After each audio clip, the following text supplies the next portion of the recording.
Hello everyone. आज एक नया टॉपिक लेकर के आए हम लोग, constraints.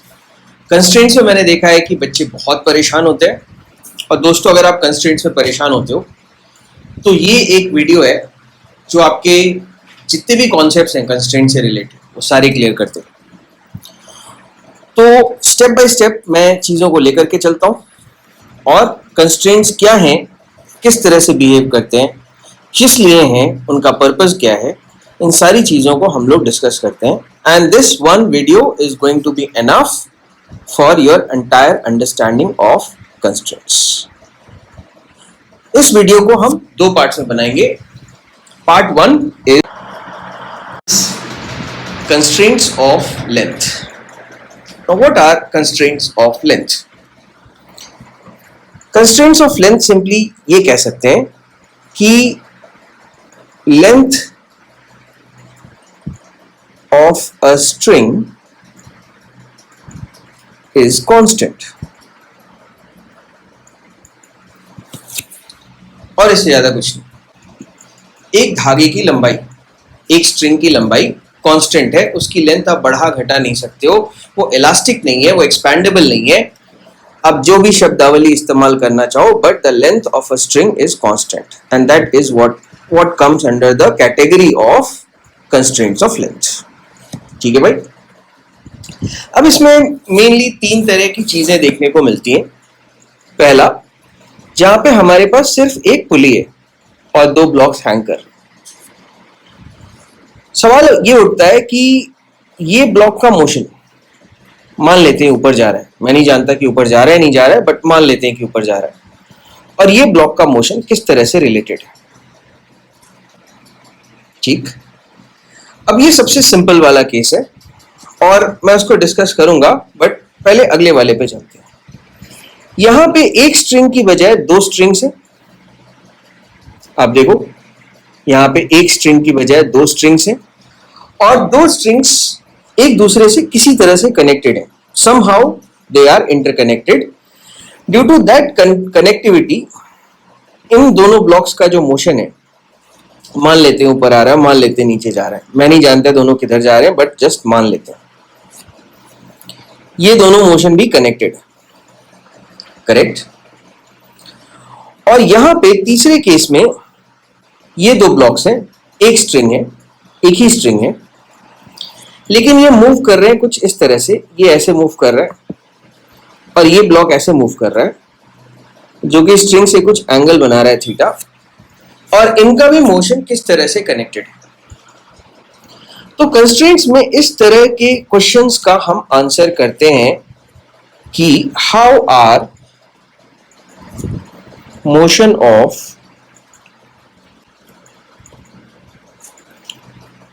two or more blocks connected.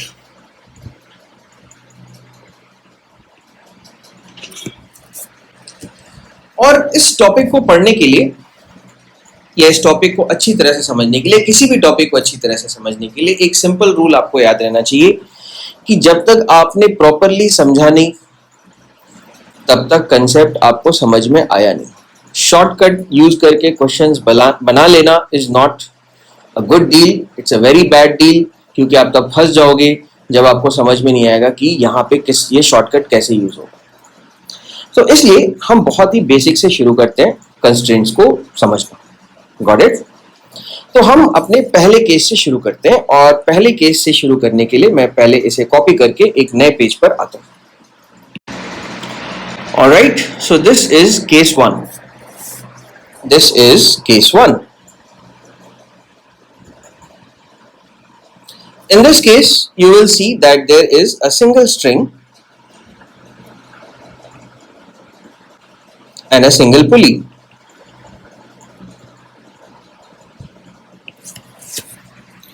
Two blocks connected to the string, of course, लेकिन we have a single string and a single pulley. एक चीज अगर मैं यहां पे मान लूं कि लेफ्ट साइड की लेंथ L1 है और राइट साइड की लेंथ L2 है।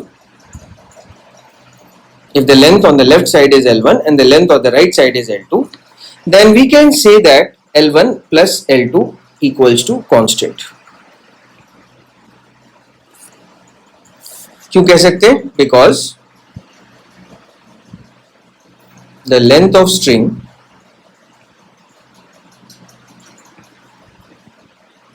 Is constant. ठीक, अब ये मान लेते हैं कि एक ब्लॉक ऊपर जा रहा है, एक ब्लॉक नीचे आ रहा है, तो यहां पे कुछ चेंज ऑफ लेंथ होगा। मान लेते हैं ये डेल्टा एक्स ऊपर गया, मान लेते हैं ये डेल्टा एक्स नीचे आया, मान लेते हैं, मानने में क्या जाता है। तो what will be the length on the left side?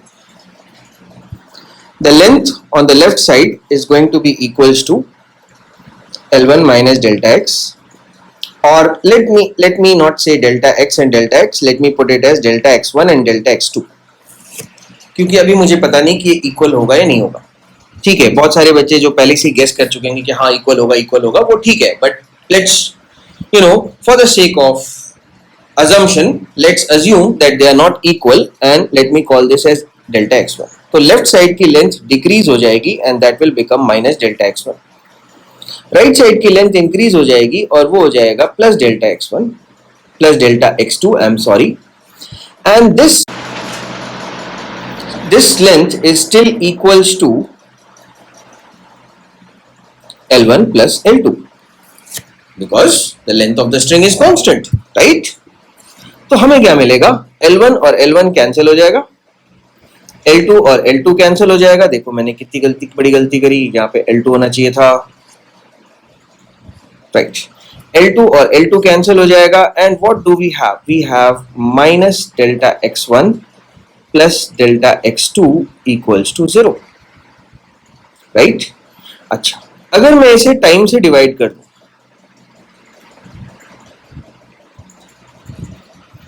और टाइम की लिमिट टेंडिंग टू 0 ले लूं, तो यही इक्वेशन चेंज हो जाएगी, minus dx1 by dt plus dx2 by dt equals to 0. And do you know what is rate of change of length? We all know what is rate of change of length. Rate of change of length is speed. Yes, it is speed. जिस rate से length change हो रही है किसी point पे, that point is the speed of that point. ठीक है, so we will have minus v1 plus v2 equals to 0। ध्यान रखने वाली बात ये क्या है कि यहां पे माइनस साइन इसलिए है, यहां पे माइनस साइन होने का रीजन आप गेस कर सकते हो। यहां पे माइनस साइन होने का रीजन ये है बिकॉज लेंथ इज डिक्रीजिंग, और यहां पे प्लस साइन होने का रीजन ये है because length is increasing।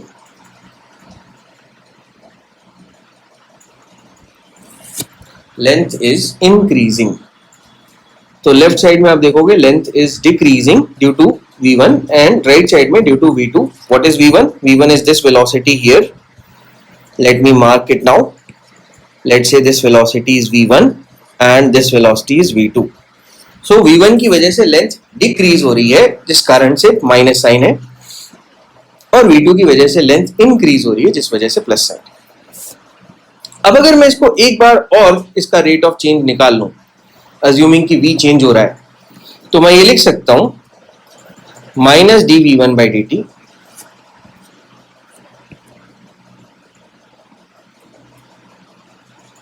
Plus dv2 by dt equals to 0 and that gives us a1 equals to a2, or let's not write a1 equals to a2, let's write it in the previous mode, that is minus a1 plus a2 equals to 0. Again, can you guess what is the meaning of minus sign here? Same thing, minus sign because, not because it is a vector, minus sign because length is decreasing, and plus sign because length is increasing, right? चलिए हम चलते हैं आगे, और second case discuss करने से पहले मैं कुछ उस सेकंड केस का एक जो स्पेशल चीज है जो उसका एक स्पेशल वर्जन है, जो उसका एक स्पेशल फंक्शन है, उसको मैं डिस्कस करूंगा। उसके बाद हम चलेंगे केस 2 पर। Alright, okay, so this is a case that I want you to understand, बहुत इंपॉर्टेंट है। इसमें ये केस ये डिस्कस करता है कि एक पुली के मोशन और एक ब्लॉक के मोशन में किस तरह से रिलेशनशिप एस्टैब्लिश कर सकते हैं। How does the motion of pulley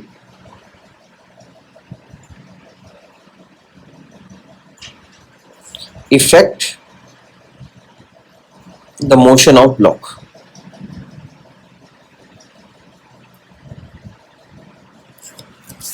how does the motion of pulley effect the motion of block. ठीक है, ये बस इतना हमें समझना है कि अगर हम पुली मूव कराएंगे तो ब्लॉक कैसे मूव करेगा। So let's see how that pans out. तो हमने पुली को मूव कराया let's say by a distance x delta xp, और उसके कारण से ब्लॉक मूव किया by a distance delta x,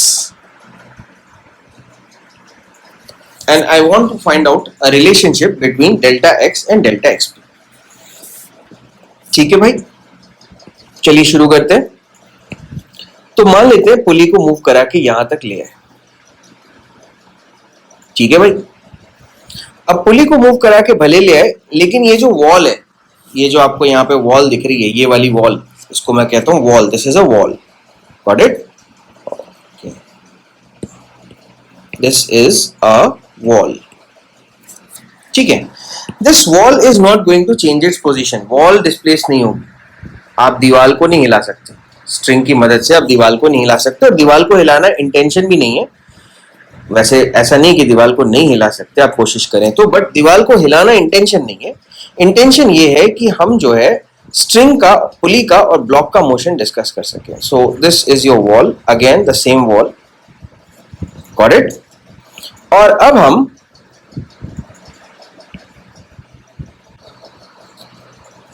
ये स्ट्रिंग बना देते हैं, और हमारा जो ब्लॉक है, बहुत ध्यान से देखिएगा, हमारा जो ब्लॉक है वो थोड़ा आगे मूव कर गया है ना। तो हमारा जो ब्लॉक आगे मूव कर गया, तो उसको हम लोग कैसे दिखाएंगे? तो हमारा जो ब्लॉक है जो आगे मूव कर गया है, उसको दिखाने का तरीका ये है। ओके, हमारा जो ब्लॉक है जो आगे मूव कर गया है, उसको दिखाने का तरीका ये। ठीक है, यहाँ पे मैं एक स्ट्रिंग बना देता हूं ताकि बात सबको समझ में आ जाए। पहले मुझे ब्लॉक थोड़ा सा ऊपर डिस्प्लेस करना पड़ेगा। Okay, lot of geometrical things, but चलो कोई बात नहीं। ठीक, ये मैंने स्ट्रिंग बना दी। ओके, ऑलराइट, चलो देखते हैं क्या हुआ। अब जो मैं बताने जा रहा हूं बहुत ध्यान से सुनना। ये लेंथ L1 है, lower length L1, upper length L2। Now I want you to be very careful with this. Okay, यहां पे अगर मैं एक लाइन बना दूं और यहां पर एक लाइन बना दूं, और इन दोनों लाइंस के बीच का डिफरेंस पूछूं आपसे, तो आप मुझे सीधा सीधा कहोगे that the difference between these two lines, the distance between these two lines is basically xp और delta xp। delta xp, that is the distance between these two lines। ठीक है, दूसरा, अगर मैं यहां एक लाइन बना दूं और एक लाइन यहां बना दूं, तो आप मुझसे कहोगे that the distance between these two lines is delta x। Got it? अब मैं चाहता हूं कि आप ध्यान से इस कॉन्सेप्ट को समझें, क्योंकि अदरवाइज फिर ये फ्रूटफुल नहीं होगा। मैं कुछ चीजें यहां से हटा देता हूं ताकि कंफ्यूजन थोड़ा सा कम हो। इसको मैंने हटा दिया। चलो, अब आप देखो पहले कि ये जो लाइन थी, इस लाइन की लेंथ थी L1, इस लाइन की लेंथ थी L1। आप देखो यहां से यहां तक की लेंथ थी L1, तो यहां से यहां तक की भी लेंथ होगी L1, लेकिन इसमें एक डेल्टा XP और ऐड हो गया। Delta XP gets added to it. ठीक है, तो हम ये कह सकते हैं that L1 dash becomes equals to L1 plus delta XP. That is something that we can say on one side. On lower side, let's say lower side. Now what is happening on the upper side? ये आपकी मान लो, चूंकि diagram बहुत confusing हो गया, तो ये मान लो आपकी अपर साइड की लेंथ है, ये L2 है, this point is P, this point is Q. ध्यान से देखना, ये जो डिस्टेंस है ये मूव किया यहां से यहां तक x, ठीक, और ये जो डिस्टेंस है ये यहां से यहां तक मूव किया delta XP. So this was delta x and this was delta XP. तो हुआ क्या इस स्ट्रिंग का? इस स्ट्रिंग की नई पोजीशन हो गई P डैश से Q डैश. तो बहुत इंपॉर्टेंट बात बता रहा हूं, ध्यान से सुनिएगा. इस स्ट्रिंग की नई पोजीशन हो गई P डैश से Q डैश. इस स्ट्रिंग की नई पोजीशन हो गई P डैश से Q dash. And this length is L2 dash. Now how much is L2 dash equals to? So L2 dash is equals to decrease in length from the left side, that is delta x. So L2 minus delta x plus increase in length on the right side, that is plus delta xp. That is L2 dash. So this is on the upper side. On the upper side, right? Now what is the combined length? Let me mark these lengths here also. ये पूरी length हो गई आपकी L2 dash और ये पूरी length हो गई आपकी L1 डैश. लेकिन हमें ये पता है कि L2 dash plus L1 dash is actually equals to L2 plus L1 because why? Length of string is constant. Yes or no? Because length of string is constant. Got it? So what is L2 dash plus L1 dash? तो यहां से मैं L1 dash की value ले लूंगा, यहां से मैं L2 dash की वैल्यू ले लूंगा और इसमें मैं सब्स्टिट्यूट कर दूंगा. L2 dash is L2 minus delta x plus delta xp. L1 dash is L1 plus delta XP equals to, मैं भी थोड़ा सा केयरलेस हूं, L2 plus L1, sorry. So this becomes equals to L2 plus L1. अब आप देखोगे कि आपका L2 L1 कैंसिल आउट हो जाएगा और आपको क्या मिलेगा? आपको मिलेगा minus delta x plus 2 times of delta XP equals to 0. Minus delta x plus 2 times of delta xp equals to 0. Yes or no? Minus delta x plus 2 times of delta xp equals to 0. इसका मतलब ये हुआ कि ये block जो move करेगा और ये पुली जो मूव करेगी, एक सिंपल सा एग्जांपल लेते हैं कि अगर ये पुली मूव करेगी 1 सेंटीमीटर तो ये ब्लॉक मूव करेगा 2 सेंटीमीटर. उसका दुगना, एग्जैक्टली डबल. यस और नो? ठीक है, तो ये हो गई इनके बीच की रिलेशनशिप. अब इनके बीच की जो डिस्प्लेसमेंट की रिलेशनशिप है वो तो दिख रही है. वेलोसिटी और एक्सेलरेशन की रिलेशनशिप के लिए क्या करेंगे? तो उसके लिए हम नेक्स्ट पेज में चलते हैं. ऑलराइट, चलिए यहां पर आते हैं. ये डायग्राम हमारा बना हुआ है. ये मूव कर रहा है XP डेल्टा XP और ये मूव कर रहा है delta X.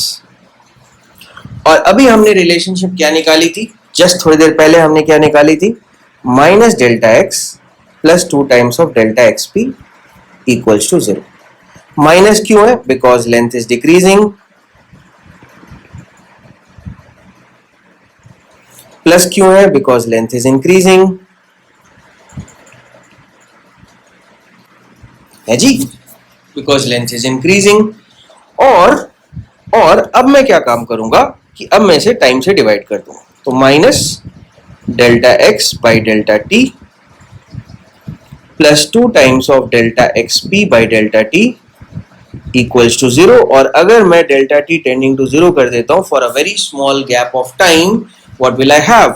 I will have minus velocity of block plus 2 times velocity of pulley equals to 0. Now you see this becomes really interesting कि अगर इसकी स्पीड 1 मीटर पर सेकेंड है तो इसकी स्पीड पक्का 2 मीटर पर सेकेंड होगी.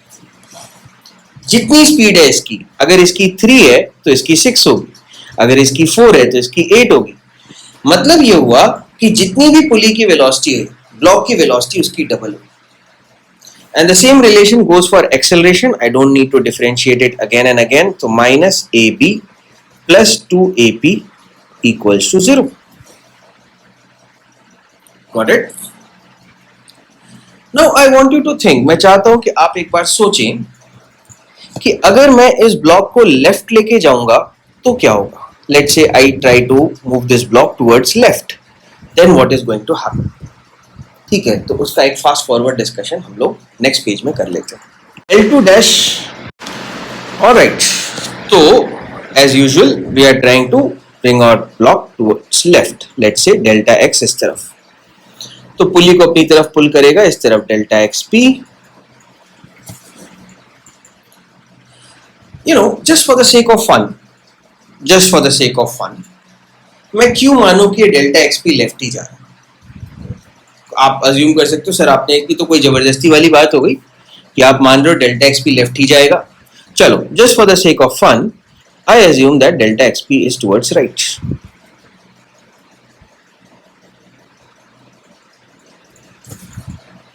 And it's just an assumption. तो अजम्पशन पे बेटा जोर नहीं चलता, ये ध्यान रखना। अगर आपको अजम्पशन करने से पहले कैलकुलेशन करनी पड़े या बहुत ज्यादा सोचना पड़े तो अजम्पशन बिकम्स यूजलेस, राइट। तो हमारा ब्लॉक यहां पर आ गया। लेट्स सी हमारा ब्लॉक यहां पर आ गया, ठीक। और हमारी जो पुली है वो यहां पर आ गई इस तरह से। तो मैंने गलत बना दिया, हमारी जो पुली है वो यहाँ पर नहीं आई, हमारी जो पुली है वो यहाँ पर आ गई क्योंकि एक्सपी इस तरफ है। तो our pulley move by a distance of delta x p and our block move by a distance of delta x. Yes और? तो ये जो पुरानी लेंथ है L1, इसमें क्या होगा, इसमें डेल्टा एक्सपी ऐड हो जाएगा। So L1 dash becomes equals to L1 plus delta x p. और ये जो हमारी लेंथ है L2, इसमें क्या होगा, इसमें गेम दो साइड से होगा। एक तो एक्सपी से इंक्रीज कर जाएगा इस तरफ, ये देखो यहाँ पे इंक्रीज कर जाएगा, ये इंक्रीज कर जाएगा, और दूसरा डेल्टा एक्स से लेफ्ट साइड इंक्रीज कर जाएगा। अगर आपको ये नहीं समझ में आ रहा है तो आप अलग से बना लो। ये L2 है, ठीक है, ये आपका पॉइंट है P, ये आपका पॉइंट है Q, लेकिन Q पॉइंट को हम XP से इधर लेके गए, एक्चुअली डेल्टा XP से, और P पॉइंट को हम डेल्टा X से इस तरफ लेके गए, डेल्टा X।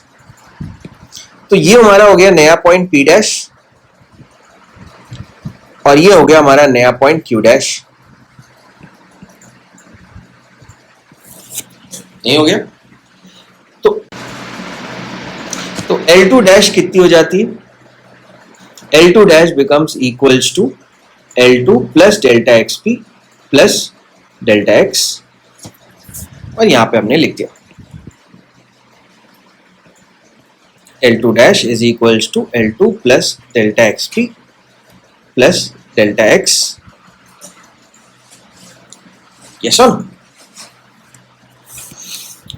तो यहां पे बाय कंजर्वेशन ऑफ लेंथ, मैं जान रहा हूं ऐसा होगा नहीं, आप में से बहुत सारे बच्चों के तेवर थोड़े से अंदर आप अंदर से अनकंफर्टेबल फील करोगे, आपने क्या कर दिया। बेटा मैंने अजम्पशन ली, बहुत सीधी सी बात मैं आपको बता रहा हूं। और अजम्पशन लेने का एक सिंपल सा तरीका ये है कि अगर आपको बहुत ज्यादा सोचना पड़े तो फिर अजम्पशन का मतलब क्या रहेगा। तो कंस्ट्रेंट्स में क्या होता है, बच्चे बहुत ज्यादा सोचते हैं, तो मैं चाहता हूं कि आप बहुत ज्यादा मत सोचें, आप मेरे अजम्पशन के साथ बस चलते जाओ। अब जो भी मैंने अजम्पशन ली है उसमें लेंथ जो कांस्टेंट होनी है वो तो नहीं बदल सकती। Length is always constant. Length of string, आप अपनी अजम्पशन से स्ट्रिंग की लेंथ तो नहीं बदल सकते, length of string is constant, वो यूनिवर्सल रियलिटी। किधर जा रहा है वो अजम्पशन ले सकते हैं, क्योंकि वो हमें पता नहीं है, लेकिन हमें ये तो पता है ना कि स्ट्रिंग की लेंथ कांस्टेंट है, तो वो तो हम बदल नहीं सकते। और जैसे ही हम यहाँ पे सब्स्टिट्यूट करेंगे इन वैल्यूज को, हमें मिलेगा 2 times of delta x p plus delta x equals to 0। अब देखो रिलेशनशिप तो वैसा ही आया है, लेकिन यहाँ पे एक फर्क ये पड़ा that delta x equals to minus delta x p minus 2 delta x p. ये इक्वेशन आपसे बता रही है कि भाई ये जो माइनस साइन है ना कहीं इसमें आएगा। There will be some minus sign here, because अगर ये दोनों पॉजिटिव होंगे तो ये कभी जीरो नहीं हो सकता है। That is what the equation is telling you. So the equation itself is telling you the truth. The constraint equation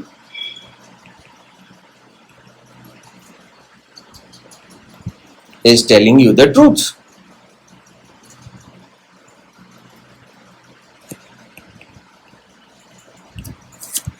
ठीक है, तो एक बड़ी सिंपल सी चीज ये हमें समझ में आती है कि यार अजम्पशन हम अपनी मर्जी से ले सकते हैं, लेकिन कंस्ट्रेंट इक्वेशन हमें हमेशा सही जवाब देगी। और यहाँ पे कंस्ट्रेंट इक्वेशन हमें जवाब दे रही है कि अगर ये दोनों पॉजिटिव हैं तो ये जीरो कैसे होगी। भाई ये जीरो तो तभी होगा जब एक पॉजिटिव होगा दूसरा नेगेटिव होगा, वो यहां से पता चल रहा है। ये बात आपको समझ में आ रही? तो the constraint equation is always telling you the truth. तो अपने आप पे अपने से पहले सोच के चलना कि नहीं ये ब्लॉक ऊपर जाएगा ये ब्लॉक नीचे जाएगा, इसी वजह से बहुत सारे बच्चे परेशान होते हैं। अगर आपको अपने पास सोचने की फ्रीडम हो जाए आपके पास कि ठीक है चलो मान लेते हैं राइट जा रहा है, मान लेते हैं लेफ्ट जा रहा है, मान लेते हैं ये राइट जा रहा है, मान लेते हैं ये लेफ्ट जा रहा है, मान लेते हैं दोनों राइट जा रहा है, मान लेते हैं दोनों लेफ्ट जा रहा है। अगर सारे तरह की अजम्पशन लेने की फ्रीडम हो जाए अपने पास और सिर्फ मैथमेटिकल इक्वेशन निकाल के पता चल जाए कि अपना काम हो गया, तो फिर काम हो गया, तब हमें सोचने की जरूरत नहीं पड़ेगी। And that is the beauty of constraint equations, that a constraint equation is always telling you the truth. Got it? So let's move on to the second case. Alright, so this is a complicated system, case 2 as I was calling it. Case 2 as I was calling it, and here you will see what? You have to find out the acceleration, the relationship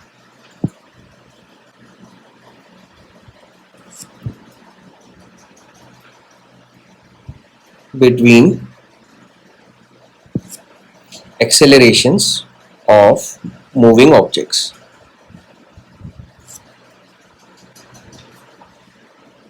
What are your moving objects? Your moving objects are mass ma, your moving object is mass mb, and your moving object is the pulley. So your moving objects are ma, mb and pulley. They are your three moving objects. Got it? तो अब मुझे इन तीनों के बीच में इन तीनों के जो acceleration है उनके बीच में रिलेशनशिप एक निकालनी है। और जो अभी तक मैंने पढ़ा है, जो भी अभी तक मैंने पढ़ा है या जो भी मैंने अभी तक सीखा है, मुझे उसे यूज करना है। ठीक है, मुझे ये नहीं पता कि ये तीनों ऑब्जेक्ट्स किधर जा रहे हैं। ये एरो अपवर्ड्स बनी है, इसको आप चाहो तो इग्नोर कर सकते हो। मुझे एग्जैक्टली नहीं पता कि ये किधर जा रहे हैं। I do not know where they are moving upwards और downwards, that I do not know. I mean, it is possible that some of them could be moving upwards, कुछ ऊपर जा रहे होंगे, कुछ नीचे जा रहे होंगे, but exactly कौन ऊपर जा रहा है कौन नीचे जा रहा है हमें नहीं पता। ठीक, तो हम अपनी assumption से शुरू करते हैं। And what is our assumption? Let's say this moves up with an acceleration a1. Let's say this moves up with an acceleration a2, and let's say this moves up with an acceleration ap. अब आपको थोड़ा सा परेशानी होने लगेगी, uncomfortable होने लगोगे। Sir आप ये क्या कर रहे हो? यहां पे A1 से अगर ऊपर जाएगा तो AP से नीचे जाएगा। लेकिन यही मैं आपको समझाने के लिए इनकरेक्ट अजम्पशन ले रहा हूं। I am taking an incorrect assumption.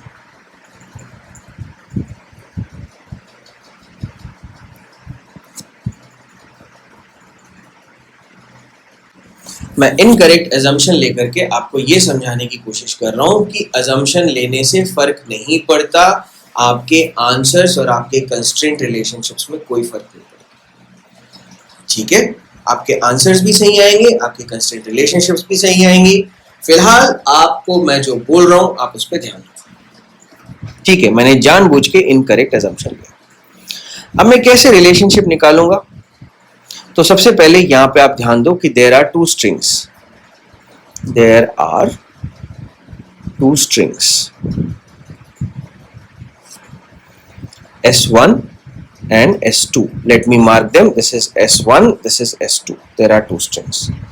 The first string starts from point P, moves all the way across the fixed pulley, goes up to point Q. This is point Q. The second string starts from point X, moves all the way across the moving pulley and ends at fixed point Y. This is a fixed point. Y is a fixed point. ये ध्यान देना. Y is a fixed point. Okay. अब ये assumptions के साथ अगर मेरे पास दो strings हैं तो उसका मतलब क्या होगा? Then there will be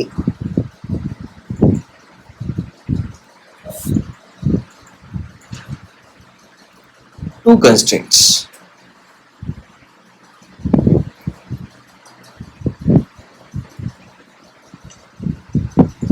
There will be two constraint equations. Simple. एक string एक constraint equation, दो string दो constraint equation, तीन string तीन constraint equation. Number of strings is equals to the number of constraint equations. Simple as that. Number of strings is equals to the number of constraint equations. Got it? Let's see. कहानी तो मैंने बहुत सारी बता दी, अभी आप wait कर रहे हैं कि भाई कब शुरू करोगे, तो चलो अब शुरू करते हैं। यहां पे ये पहली स्ट्रिंग है, ये पॉइंट मूव कर रहा है ऊपर विथ A1 और ये पॉइंट ऊपर मूव कर रहा है विथ AP और ये जो पुली है ये फिक्स्ड है। अब इसका कंस्ट्रेंट कैसे बनाएं? तो हमने क्या सीखा है कि अगर कोई एक्सेलरेशन या वेलोसिटी लेंथ को डिक्रीज करता है तो उस पर माइनस साइन लगाते हैं, अगर कोई एक्सेलरेशन या वेलोसिटी लेंथ को इंक्रीज करता है तो उस पर प्लस साइन लगाते हैं। ठीक है, यहां पे मैं लिख देता हूं plus sign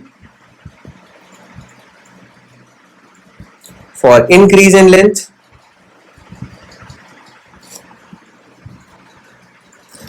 minus sign for decrease in length.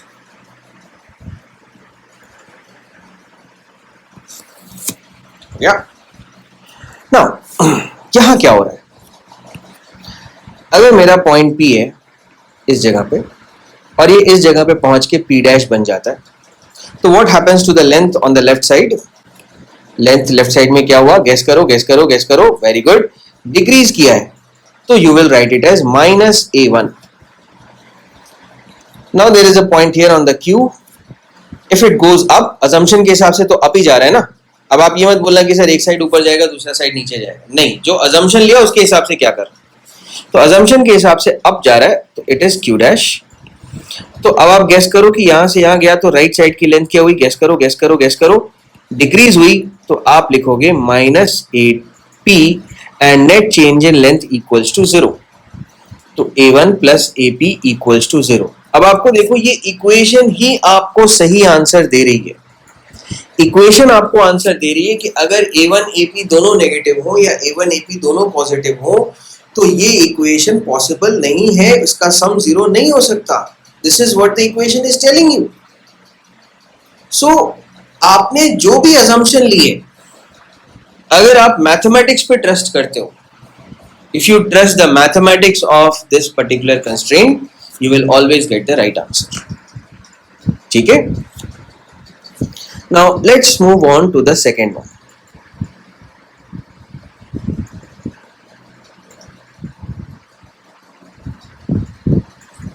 ये केस हमने देखा है जस्ट अभी, इसके पिछले वाला केस था, ये फिक्स्ड है। आप देखो मैंने आपको बताया है, अगर आपको नहीं समझ में आए तो आप प्लीज वीडियो पॉज करके रिवाइंड करके वापस इस कंडीशन को देखना।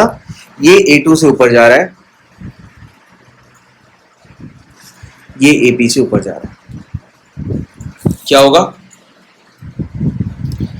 यहां लेंथ डिक्रीज करेगी, ये जो आपकी लेंथ है मान लेते हैं ये x है, ये x डैश हो जाएगी, यस। और यहां पे ध्यान देना, यहां पे लेंथ दो साइड से इंक्रीज करेगी, यहां पे लेंथ दो साइड से इंक्रीज करेगी। अगर आपने नहीं देखा है तो आप पिछला वाला वीडियो भी जाके देख सकते हो, ठीक है। तो यहां पे जो लेंथ है वो x डैश से, ये A2 से डिक्रीज कर रही और AP से इंक्रीज कर रही। राइट साइड की लेंथ यहां कोई चेंज नहीं हो रहा, लेकिन AP से इंक्रीज कर रही, ठीक है। तो ये जो है आपका हो जाएगा -A2 plus 2 times of AP and net change in length equals to 0.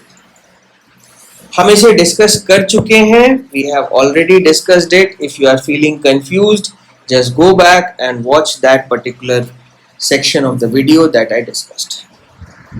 ठीक है, वैसे तो सीधा सीधा यहां से दिख रहा है कि अगर ध्यान से देखो प्लीज,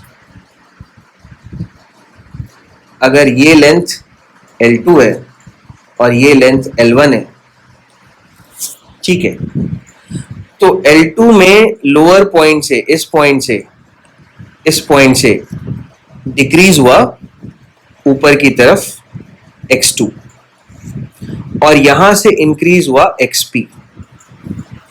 L1 में सिर्फ इंक्रीज हुआ xp और कोई डिक्रीज नहीं हुआ, तो इसी वजह से हम कह सकते हैं कि -x2 + 2xp इक्वल्स टू 0। इसको मैं लिख देता हूं, -x2 + 2xp equals to 0, -x2 + 2xp equals to 0। और जब इसी को आप दो बार टाइम से रेट ऑफ चेंज निकालेंगे, पहली बार तो वेलोसिटी आ जाएगी, दूसरी बार एक्सेलरेशन आ जाएगा।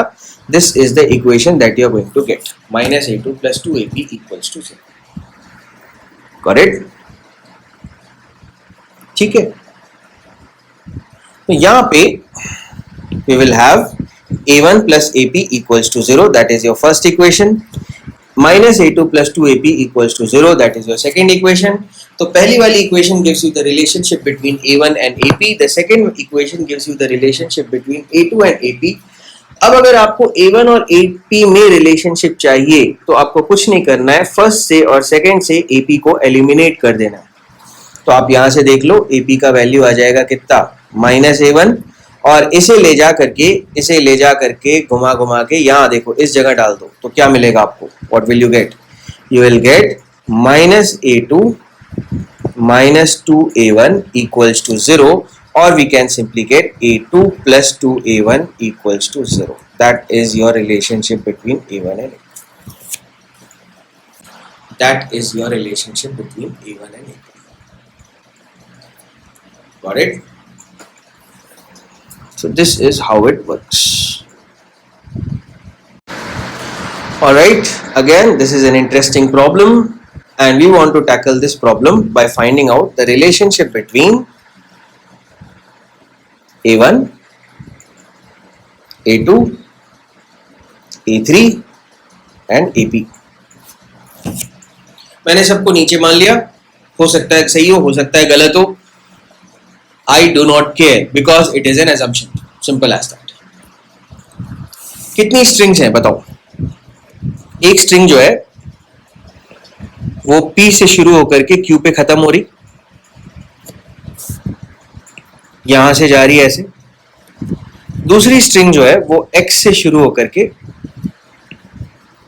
ये इस पे घूम रही और यहां Y पे खत्म हो रही, ठीक है। और मुझे इनकी रिलेशनशिप निकालनी। तो कितनी स्ट्रिंग्स हैं, there are 2 strings S1 and S2, hence 2 constraint equations.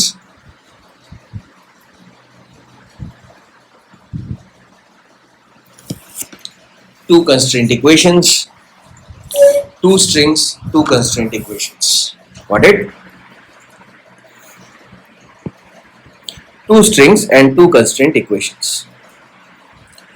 So let's start with string 1 and let's move to string 2. ठीक है, तो सबसे पहले string 1 देखते हैं. string 1 ऐसे ये आ रहा है, ये ऐसे आ रहा है, ये पॉइंट A1 से जा रहा है, ये पॉइंट A2 से जा रहा है. ठीक है, अब ये A1 से जा रहा है तो आप देखो यहाँ पे लेंथ डिक्रीज हो जाएगी. बहुत सीधी सीधी बात है, ये लेंथ यहाँ डिक्रीज होगी, ये लेंथ यहाँ इंक्रीज होगी. Actually this is not A2, I have made a mistake, this is AP, this is AP, I am sorry. So ये A1 से जा रहा है, डिक्रीज हो रहा है, ये AP से इधर इंक्रीज हो रहा है, तो we simply write it as -A1 plus AP equals to 0. Decrease minus sign, increase plus sign, बार बार बोल रहा हूं, याद रखना. ठीक है, यहां देखो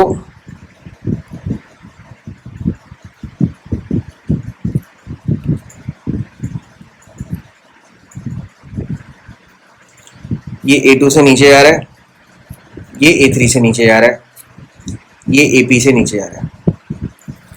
ठीक है, अब यहां पे मैं थोड़ा सा, मैं पहले डायरेक्टली कर देता हूं. डायरेक्टली नहीं समझ में तो फिर नेक्स्ट पेज में मैं इसको लेंथ के जरिए समझा दूंगा कि कैसे वर्क कर रहा है. ठीक है, चलिए, तो डायरेक्टली करने का क्या तरीका है कि A2 नीचे जा रहा है, तो आप देखो ये आपका जो P पॉइंट है, जस्ट P पॉइंट पे फोकस करो, ये आपका यहाँ पर हो जाएगा. एक्चुअली P पॉइंट नहीं मानते, इसको X पॉइंट मान लेते हैं. ये X पॉइंट है तो ये पॉइंट हो जाएगा X dash, so length increase हो गई. वैसे ही अगर ये Y पॉइंट है तो ये पॉइंट हो जाएगा Y डैश, तो लेंथ फिर से इंक्रीज हो गई. और अगर पुली नीचे आ गई तो लेंथ यहां से और यहां से डिक्रीज हो गई. आप देखो उतनी लेंथ कम हो गई. तो हम क्या करेंगे, लेफ्ट साइड में अगर आप देखो तो A2 की वजह से इंक्रीज और AP की वजह से डिक्रीज. राइट साइड में अगर आप देखो तो A3 की वजह से इंक्रीज और AP की वजह से डिक्रीज. और अगर इसे कंबाइन कर दो तो A2 plus A3 minus 2AP equals to overall change in length equals to 0. ठीक है, और फर्स्ट इक्वेशन आप ध्यान से देखो, AP और A1 का रिलेशनशिप दे रही है. सेकेंड वाली इक्वेशन आप देखो कि A2, A3 और AP का रिलेशनशिप दे रही है. और अगर आपको AP का रिलेशनशिप नहीं चाहिए तो आपको कुछ नहीं करना है, आपको फर्स्ट इक्वेशन से AP को एलिमिनेट कर देना है. देखो AP का वैल्यू यहाँ पे क्या आ जाएगा, AP का वैल्यू यहाँ पे आ जाएगा A1, और यहाँ पे सेकेंड इक्वेशन में सब्स्टिट्यूट कर देंगे A2 plus A3 minus 2A1 equals to 0, and that is your constraint equation. अगले पेज पे मैं एक ऐसा मेथड आपसे डिस्कस करूंगा जो कि अक्सर टीचर्स डिस्कस किया करते हैं और उसे शॉर्टकट मेथड बोलते हैं. उस शॉर्टकट मेथड को अक्सर बच्चे टेम्प्ट होते हैं उसे यूज करने की कि हाँ इस मेथड को यूज कर लेंगे तो फटाफट आंसर बन जाए. लेकिन उस मेथड के फ्लॉज क्या हैं वो हम देखेंगे. So the next section is the tension method. चलिए नेक्स्ट पेज पे चलते हैं. द मेथड ऑफ टेंशंस, ये मेथड अक्सर कोचिंग इंस्टीट्यूट्स में, स्कूल्स में डिस्कस किया जाता है और इस मेथड को यूज करना आसान है. इसलिए अक्सर लोग टेम्प्टेड होते हैं कि हम टेंशन मेथड यूज कर लेते हैं. टेंशन मेथड क्या है? टेंशन मेथड ये कहता है the net work done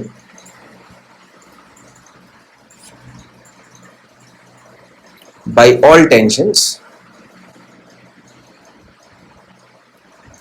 is equal to 0. This is the method of tension. इसे यूज कैसे किया जाता है?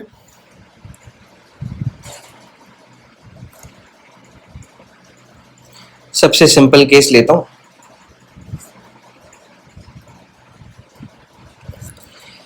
अब ये एक मासलेस स्ट्रिंग है, आइडियल स्ट्रिंग जिसको हम कहते हैं. अगर ये एक मासलेस स्ट्रिंग है तो हर पॉइंट पे टेंशन सेम होगा. यहाँ पर भी टेंशन T होगा, यहाँ पर भी टेंशन T होगा, यहाँ पे टेंशन T ऊपर लग रहा होगा, यहाँ पर भी टेंशन T ऊपर लग रहा होगा.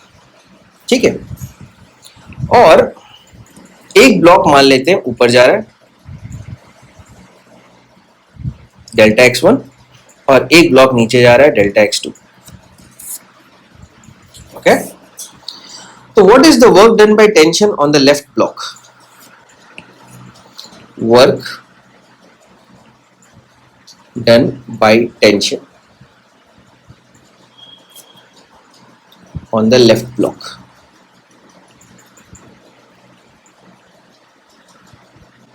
क्या है बताओ? It is simply force into displacement, that is T into delta x1. Work होता है force into displacement, force dot displacement, force into displacement, या फिर बेटर होगा कहना minus F S cos theta. The best formula to use is F S cos theta.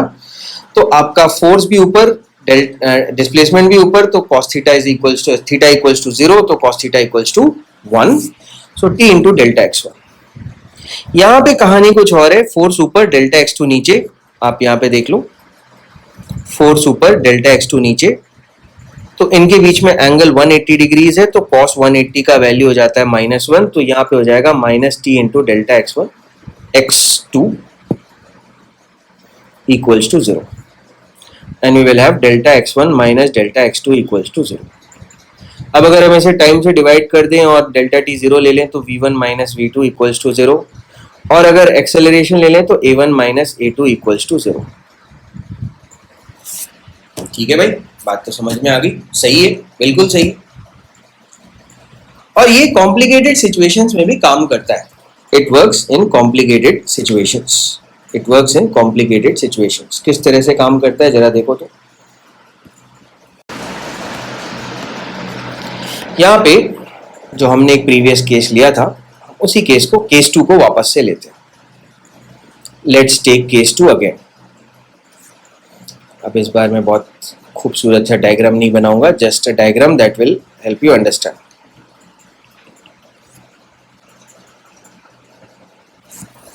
ठीक है.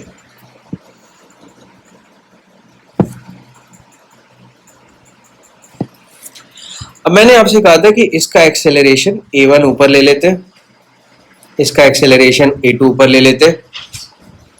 ठीक है. और टेंशन मेथड में पुली के एक्सेलरेशन की जरूरत नहीं पड़ती. अब देखो क्या होगा, यहां टेंशन मान लेते हैं T होगा. तो जिन लोगों ने भी पढ़ा हुआ है उनको ये पता होगा कि पुली के दोनों साइड्स में टेंशन कैंसिल हो जाती है. So T dash is equals to 2T. Correct. तो इस पॉइंट पे जो टेंशन होगा वो 2T होगा, और इस पॉइंट पे जो टेंशन होगा ये अपवर्ड्स लगा देते हैं, दैट इज 2T. और इस पॉइंट पे जो टेंशन है ये भी अपवर्ड्स है, दैट इज T. ठीक है. तो टेंशन मेथड क्या कहेगा, 2T into delta x1 plus T into delta x2 equals to 0. आप T कैंसिल कर दो, 2 delta x1 plus delta x2 equals to 0, और आप टाइम के रेस्पेक्ट में एक बार डिफरेंशिएट कर दो, 2v1 plus v2 equals to 0. एक बार और डिफरेंशिएट कर दो, 2a1 plus a2 equals to 0. So this method works, क्योंकि आप देखो यही रिजल्ट हमारा उस वक्त भी आया था. If you don't see the connection, I want you to rebound, go back to that, you know, that part of the video and see कि हमारा सेम रिजल्ट आया था या नहीं आया था. Okay. Now where is the problem in this method? आप बोलोगे सर इसमें इतना तो सोचना पड़ ही नहीं रहा है, तो आसानी से हो जा रहा है. So where is the problem?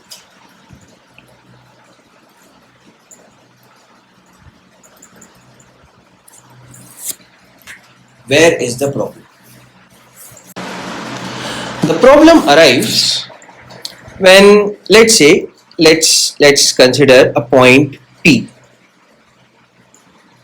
ये वाला पॉइंट आप देखो ध्यान से. And I ask you a question.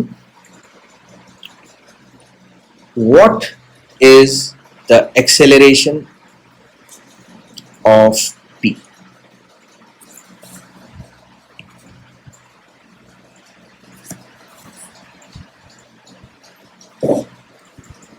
What is the acceleration of P?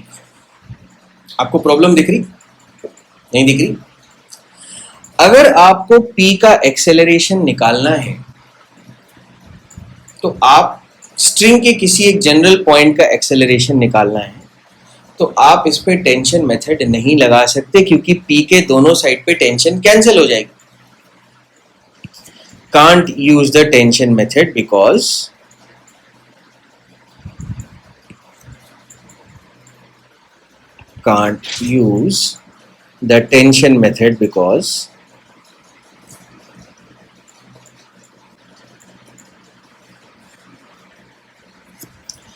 net tension on P is 0. And why it is 0? It's very simple. भाई P के ऊपर भी string है, so it is applying tension upwards. P के नीचे भी string है, so it is applying tension downwards. And if you take a certain displacement, let's say x or delta x, the work done by tension is T delta x for upper tension minus T delta x for lower tension, and the net work done becomes equals to 0. And this is the point where this method fails, and it actually fails miserably. यहाँ पे तो उतना पता नहीं चल रहा है because this is actually a simple question. If a question gets complicated with let's say 3 or 4 strings और उसमें मैं एक ब्लॉक का एक्सेलरेशन पूछने की बजाय, ध्यान दीजिएगा, एक ब्लॉक का एक्सेलरेशन पूछने की बजाय अगर मैं स्ट्रिंग के किसी एक पॉइंट का एक्सेलरेशन पूछ लूं, तो the tension method fails miserably. I want you to understand this. The tension method actually fails miserably. But in the same scenario, the length method actually works. कैसे? Let's see that in the next page. Okay? Let me take up a problem. I have a block. I have another block. Both these blocks are placed on the ground surface. Let me put this block down. Let's start connecting these two blocks via a string. ठीक है, एक simple सा scenario लेते हैं. यहाँ पे एक पुली बना दी,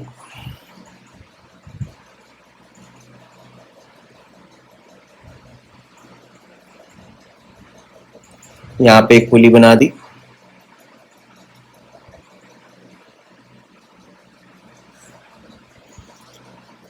यहाँ पे एक और पुली बना दी, और फिर इस पॉइंट को फिक्स कर दिया. Now the acceleration of this block is a1 and the acceleration of this block is a2. You have to find the relationship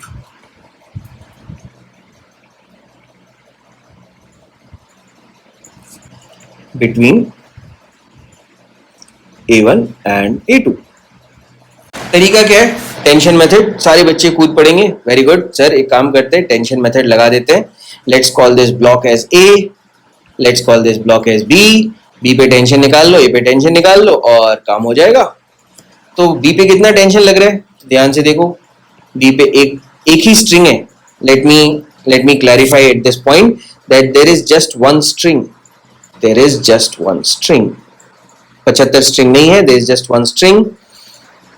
That string starts from point X and the string ends at point Y.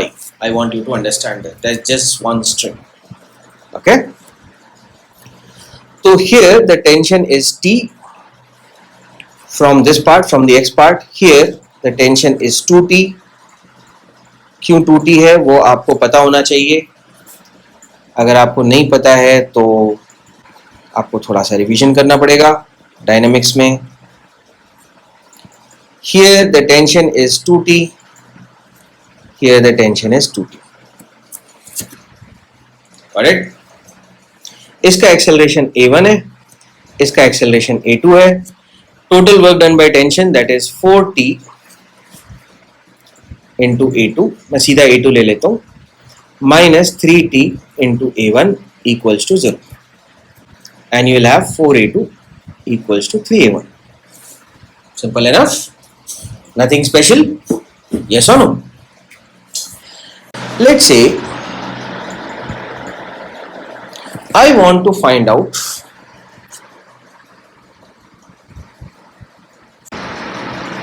find acceleration of point Q. Where is point Q? This is point Q.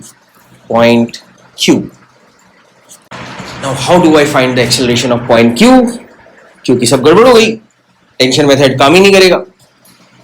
Point Q पे net work done by tension will be equals to 0. तो आप tension method लगा करके देखो, tension method काम नहीं करेगा. तो आप क्या करते हो? आप एक बहुत ही इंटरेस्टिंग काम करते हो कि आप अपनी स्ट्रिंग को x से लेकर के Q तक सिर्फ एक स्ट्रिंग का पोर्शन ले लेते हो. अब जो यहां पे लेंथ मेथड है वो देखो कैसे काम करता है. I want you to show how the length method works. This is point Q, this is point X. Point X is moving with acceleration a1, and this pulley here is moving with same acceleration as the block, क्योंकि direct connected है. तो आप समझ सकते हो अगर block आगे जा रहा है तो पुली भी आगे जा रही है, उतनी आगे जा रही. तो the pulley here is moving with an acceleration a2 और Q का एक्सेलरेशन मान लेते हैं AQ. चलो Q का एक्सेलरेशन मान लेते हैं AQ. Now what is the length method? Do you remember what is the length method? The length method simply says कि ये देखो, ये इसकी लेंथ इंक्रीज कर रही, इसकी लेंथ दो साइड से डिक्रीज कर रही. अगर आप ध्यान से देखिए, इसकी लेंथ दो साइड से डिक्रीज कर रही और यहां पे लेंथ इंक्रीज कर रही. Q पे लेंथ इंक्रीज कर रही, X पे लेंथ इंक्रीज कर रही और पुली की वजह से लेंथ दो साइड से डिक्रीज कर रही. इस साइड के लिए हम लोग क्या लिखेंगे? इस साइड के लिए हम लोग लिखेंगे A1 माइनस A2 प्लस इस साइड के लिए हम लोग लिखेंगे AQ minus A2. And net change in length आपको पता है, आप चाहे पूरी स्ट्रिंग लो चाहे स्ट्रिंग का एक पोर्शन लो, बहुत सीधी सी बात समझो, आप चाहे पूरी स्ट्रिंग लो या स्ट्रिंग का एक पोर्शन लो, एक पोर्शन की भी लेंथ कांस्टेंट रहेगी. X से स्टार्ट होकर के Q तक की लेंथ कांस्टेंट रहेगी. करेक्ट? तो net change in length equals to 0 and you have A1 plus AQ minus 2A2 equals to 0. तो यहां पर हमें सीधा सीधा पता चलेगा कि AQ का वैल्यू हो जाएगा 2A2 minus A1. So this is your length method and this is your tension method, work done by tension method.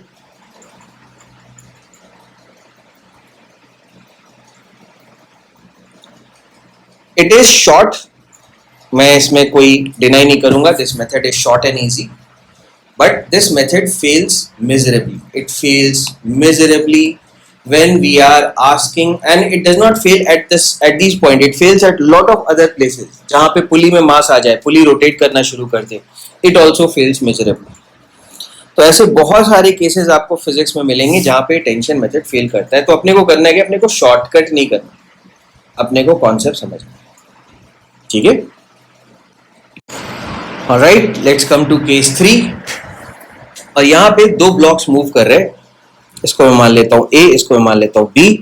और आपसे पूछा गया what is the relationship between the displacements of block A and block B,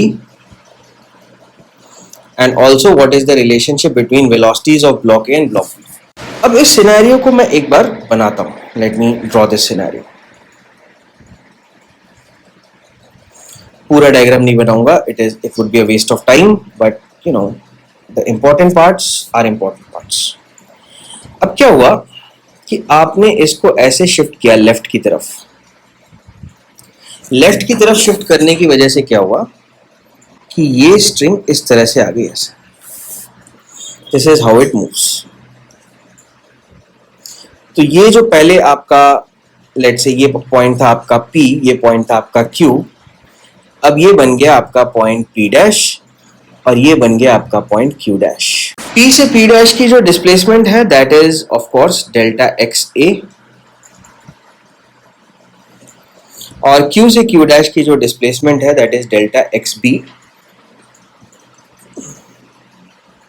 और अपने को ये निकालना है कि डेल्टा एक्स ए और डेल्टा एक्स बी में क्या रिलेशनशिप। बहुत सीधी सी बात है। तो डेल्टा एक्स ए और डेल्टा एक्स बी की रिलेशनशिप को निकालने के लिए आपको एक बहुत ही बेसिक चीज समझनी पड़ेगी कि एक स्ट्रिंग की लंबाई तो कांस्टेंट रहती है, एक स्ट्रिंग की लंबाई तो कांस्टेंट रहती है, ये बात आपको समझनी पड़ेगी। तो अगर ये डेल्टा एक्स ए इधर जा रहा है तो यहां से भी अगर इधर डेल्टा एक्स ए बढ़ रहा है तो इधर भी डेल्टा एक्स ए कम हो रहा है। बट हम ये कैसे निकालें कि डेल्टा एक्स ए जो कम हो रहा है वो कैसे कम हो रहा है? ठीक है, तो उसके लिए एक बड़ा ही सिंपल सा कॉन्सेप्ट देता हूं, बहुत ध्यान से देखना, दिस इज वेरी इंपॉर्टेंट और ये काम आएगा बाद में। इसका एक्सप्लेनेशन मैं आपको फिर कभी दूंगा इस कॉन्सेप्ट का, बट अभी आप कॉन्सेप्ट समझ लो। आप यहां से एक परपेंडिकुलर ड्रॉप कर दो और जैसे आपने एक परपेंडिकुलर ड्रॉप किया आपको एक पॉइंट मिल जाएगा यहां पे, this point, let me call this as x. Now the assumption is, or the approximation, not assumption, the approximation is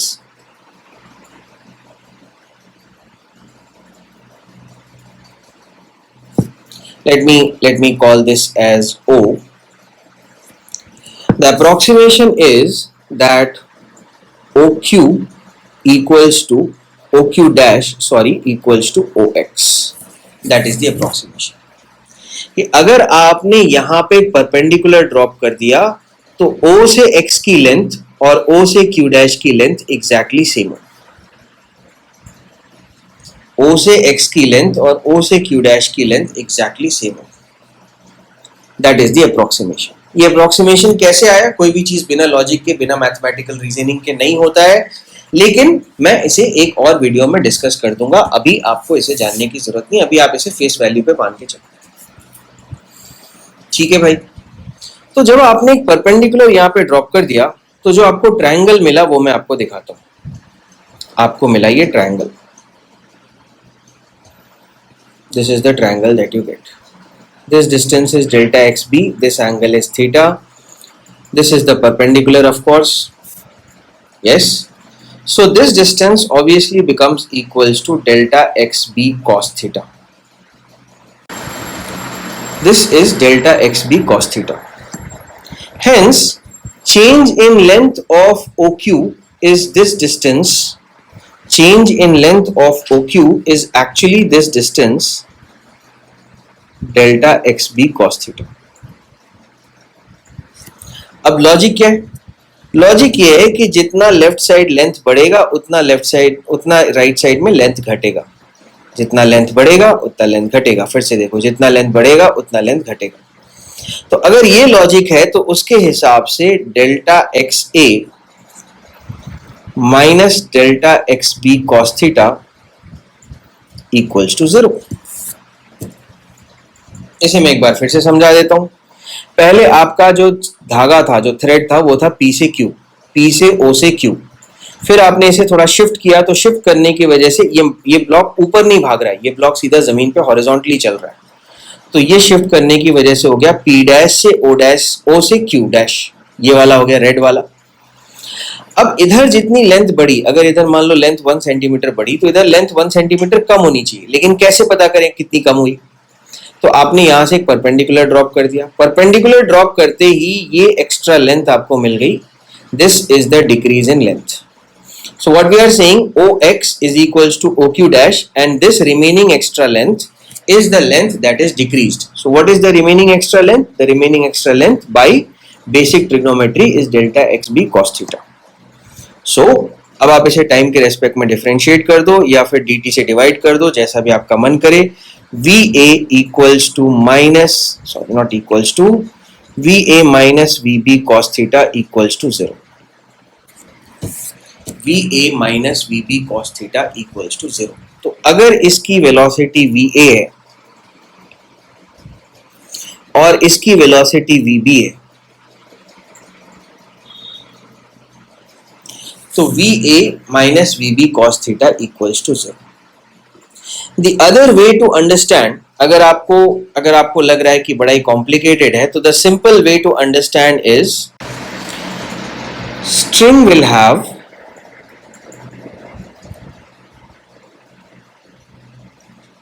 same velocity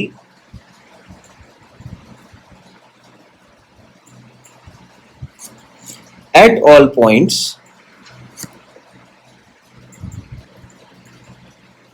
along the length.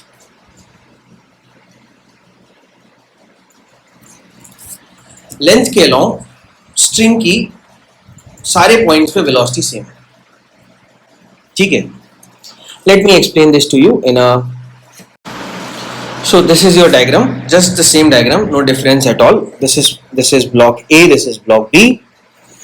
अब देखो ध्यान से, इस ऑब्जेक्ट की वेलोसिटी स्ट्रिंग की लेंथ से पैरेलल है, तो होगा ये कि इस पॉइंट की वेलोसिटी भी va होगी, क्योंकि स्ट्रिंग का हर एक पार्टिकल अगले वाले पार्टिकल को फॉलो करेगा, तो इसकी वेलोसिटी भी va होगी, ठीक है. इस पॉइंट की वेलोसिटी अगर आप यहां देखो तो इस पॉइंट की वेलोसिटी भी va होगी. अब अगला पॉइंट भी इसे फॉलो करेगा तो इसकी वेलोसिटी भी va होगी. अगला पॉइंट भी इसे फॉलो करेगा तो इसकी वेलोसिटी भी va होगी. ये पॉइंट भी इसे फॉलो करेगा तो इसकी वेलोसिटी इस तरफ va होनी चाहिए, लेकिन इसकी एक्चुअल वेलोसिटी तो vb है इस तरफ, तो vb का component along the length of the string is va, simple as that, ठीक है. तो vb cos theta equals to va, that is one way to understand it, ठीक है. The other way to understand it is like this, let me paste it again. The other way to understand it is like this, कि अगर मान लो ये va है, ये vb है, तो vb का जो लेंथ के अलोंग कंपोनेंट है, vb का जो लेंथ के अलोंग कंपोनेंट है वो है vb cos थीटा, और यहां पे लेंथ इंक्रीज कर रही, आप देखोगे आपकी लेंथ इधर इंक्रीज कर रही, तो ये हो जाएगा आपका va, और ये लेंथ इस डायरेक्शन में डिक्रीज कर रही, तो ये हो जाएगा minus vb cos theta equals to 0, और आप देख सकते हैं you get the same result. But there is one point of caution, just one point of caution, you cannot apply the same result,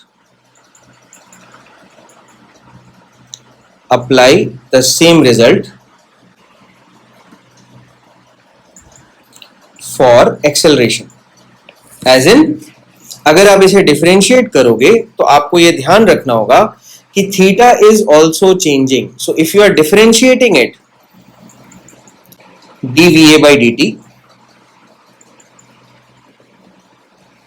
minus dvb by dt cos theta, और कुछ लोग ये गलती कर देते हैं, यहां पे एक चीज और आएगी plus vb sin theta d theta by dt equals to 0.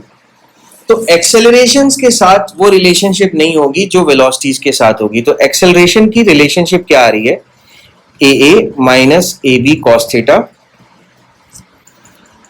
Plus vb sin theta d theta by dt equals to 0. So this relationship is coming out for acceleration. So please don't do that mistake. In this case, in case 3, the constraints are generally limited to velocities. In case 3, constraints are generally, I'm not saying always, generally limited to velocities.